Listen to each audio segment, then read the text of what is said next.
সম্মানিত ভিউয়ার্স, আসসালামু আলাইকুম। আজ আমরা চিটাগাংয়ের বিখ্যাত কালা ভুনা রান্না করে দেখাবো। রান্না শুরু করার আগে দয়া করে আমার চ্যানেলটি সাবস্ক্রাইব করে একটি লাইক ও শেয়ার করবেন। তাহলে শুরু করা যাক। আমরা এখানে 1.5 কেজি গরুর গোশত ভালো করে ধুয়ে নিয়েছি। গোশতটা ম্যারিনেট করার জন্য যা যা লাগবে দিয়ে দিব 1 চা চামচ আদা বাটা,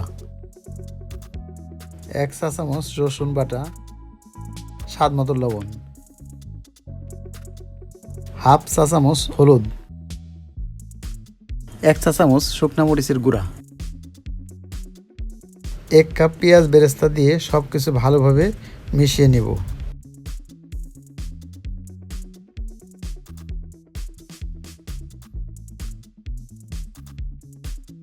এর মধ্যে দিয়ে দিব পেঁয়াজ বেরেস্তা করা তেলটা দিয়ে মাখিয়ে নেব।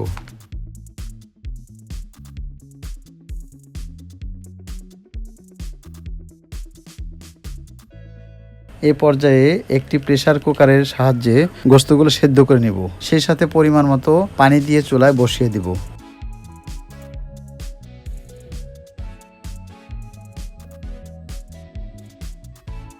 প্রেসার কুকার দুটো শেষ দিলে চুলা বন্ধ করে নামিয়ে নেব।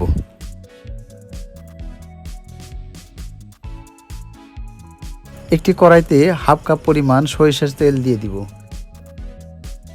দিয়ে দিব হাফ কাপ পরিমাণ পেঁয়াজ কুচি।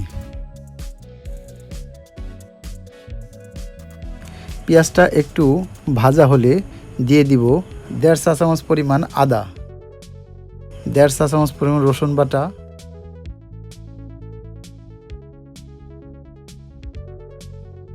একটু কষিয়ে নিয়ে দিয়ে দিব হাফ চা চামচ হলুদ গুঁড়া, দিয়ে দিব 1.5 চা চামচ পরিমাণ লাল মরিচের গুঁড়া,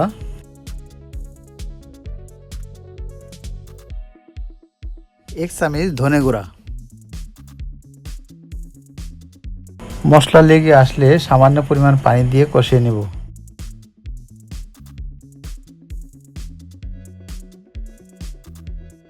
এ পর্যায়ে দিয়ে দিব প্রেসার কুকারে সেদ্ধ করা গোশতগুলা দিয়ে কষাতে থাকবো।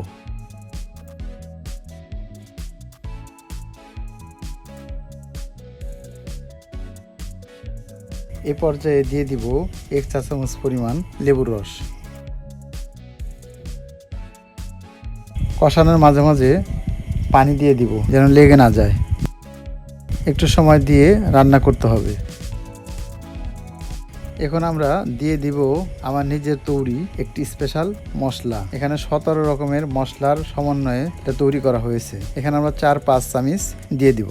আমার চ্যানেলে মশলার তৈরি রেসিপিটি দেওয়া আছে, আপনারা চাইলে বাজারের তৈরি কালা ভুনা মশলা ব্যবহার করতে পারেন। গোশতটা কালো হওয়া পর্যন্ত আমরা কষাতে থাকবো হালকা আছে।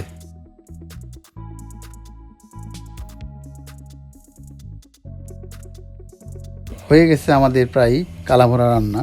নামাবার আগে কিছু পেঁয়াজ 4 ফালি করে কেটে নিয়ে দিয়ে দিব ক্যাপসিকাম। এতে এর স্বাদ ও গন্ধ আর সুন্দর হবে। এখন আমরা চুলা হতে কালা ভুনাটা নামিয়ে নিব। আমরা একটা বাটিতে তুলে নেব।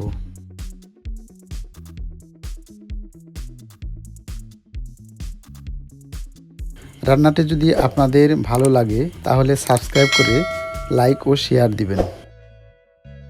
আল্লাহ হাফেজ।